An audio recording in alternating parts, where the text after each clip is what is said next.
सुप्रभात, मैं गीतांजलि लेके आई हूँ नॉन स्टॉप खबरें बाय टाइम्स की ओर से। रिलायंस ने जियो को टक्कर देने के लिए असीमित मुफ्त कॉन्फ्रेंसिंग ऐप जियो मीट लॉन्च किया। अपने डिजिटल व्यवसाय के लिए फेसबुक और इंटेल की पसंद से अरबों डॉलर जुटाने के बाद अरबपति मुकेश अंबानी की रिलायंस इंडस्ट्रीज ने असीमित मुफ्त कॉलिंग के साथ Jio meet video conferencing app launch किया है, जिसे प्रतिद्वंदी जूम पर रेटवार के रूप में देखा जा रहा है। जियो मीट वीडियो कॉन्फ्रेंसिंग ऐप उपलब्ध है एंड्रॉयड, iOS, विंडोज़, मैकओएस और वेब पर गुरुवार शाम से बीटा टेस्टिंग के बाद।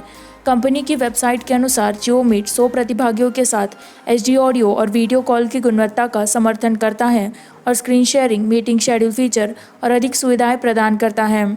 लेकिन जूम के विपरीत यह 40 मिनट की समय सीमा नहीं लगाता है। कॉल 24 घंटे तक चल सकते हैं और सभी मीटिंग्स एनक्रिप्टेड और पासवर्ड प्रोटेक्टेड होती हैं, कंपनी ने कहा। जूम USD वार्षिक आधार पर 180 USD पर 40 मिनट से अधिक की मीटिंग के लिए 15 प्रतिमाह के चार्ज पर आधारित है। जियो मीट है, कंपनी के सूत्रों ने कहा कि समान कार्यक्षमता और अधिक मुफ्त प्रदान करना, प्रति वर्ष एक मेजबान के लिए 13,500 रुपये की बचत में तब्दील करना।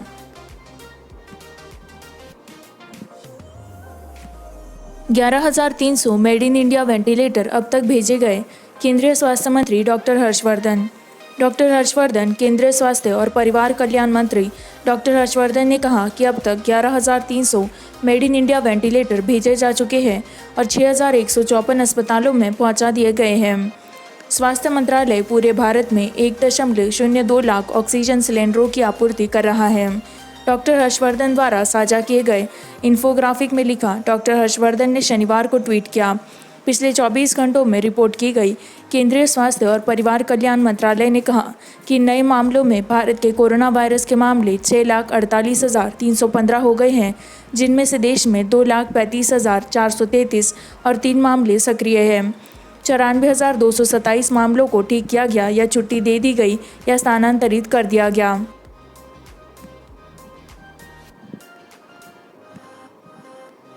पश्चिम बंगाल के मुर्शिदाबाद में बम विस्फोट में 2 की मौत, 4 घायल।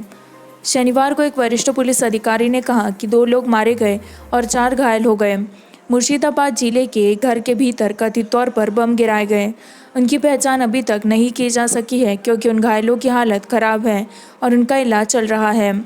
अस्पताल अभी भी क्रिटिकल था। उन्होंने कहा कि घर की छत जहाँ वे कथित तौर पर बम बना रहे थे, विस्फोट में हो गया, जो शुक्रवार की रात 9 बजे के आसपास जिले के जंगीपुर उपखंड के सूती शहर में हुआ। अधिकारी ने कहा कि घर पूरी तरह से क्षतिग्रस्त हो गया है और इसका मालिक भाग रहा है। उन्होंने कहा इस घटना के संबंध में घर के मालिक की पत्नी से पूछताछ की जा रही है।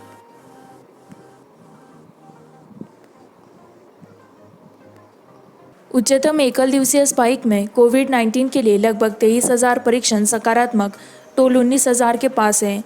केंद्रीय स्वास्थ्य मंत्रालय के आंकड़ों के मुताबिक एक ही दिन में 22,771 लोगों के साथ कोरोना वायरस का परीक्षण करने के बाद भारत का कोविड-19 टैली शनिवार को 6,48,315 तक चढ़ गया, जबकि मरने वालों की संख्या बढ़कर 18,655 हो गई। एक स्थिर वृद्धि के साथ रिकवरी की संख्या 3,94,226 है और एक मरीज पलायन कर गया है। वर्तमान में देश में कोरोना वायरस के 2,35,433 सक्रिय मामले हैं, जो सुबह 8 बजे दिखाया गया है। इस प्रकार लगभग 60% मरीजों ने अब तक बरामद किया है, एक अधिकारी ने कहा। कुल पुष्टि किए गए मामलों में विदेशी भी शामिल है। ICMR के अनुसार शुक्रवार को परीक्षण किए जा रहे 2,42,383 नमूनों के साथ 3 जुलाई तक कुल 95,40,132 नमूनों का संचयी परीक्षण किया गया है।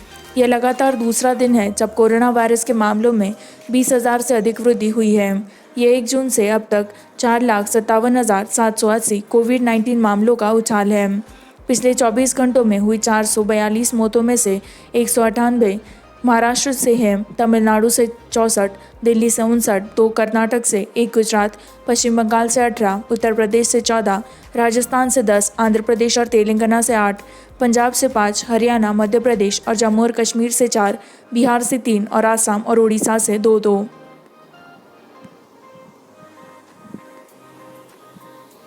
भारत के प्रतिबंध से 6 बिलियन अमेरिकी डॉलर से अधिक की कीमत पर टिकटॉक की भविष्यवाणी की गई, चीनी मीडिया रिपोर्ट।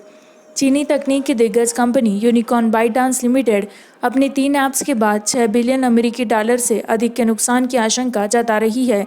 इस सप्ताह बेहद लोकप्रिय वीडियो ऐप टिकटॉक को भी भारत द्वारा प्रतिबंधित कर दिया गया था। यहाँ एक मीडिया रिपोर्ट में कहा गया है 58 यूसी ब्राउज़र सहित चीनी लिंक के साथ लोकप्रिय यूसी ब्राउज़र सहित भारत की संप्रभुता और अखंडता, भारत की रक्षा, राज्य और सार्वजनिक व्यवस्था की सुरक्षा के लिए गतिविधियों में संलग्न होने के लिए यह प्रतिबंध चल रहे स्टैंड ऑफ के मद्देनज़र आया था।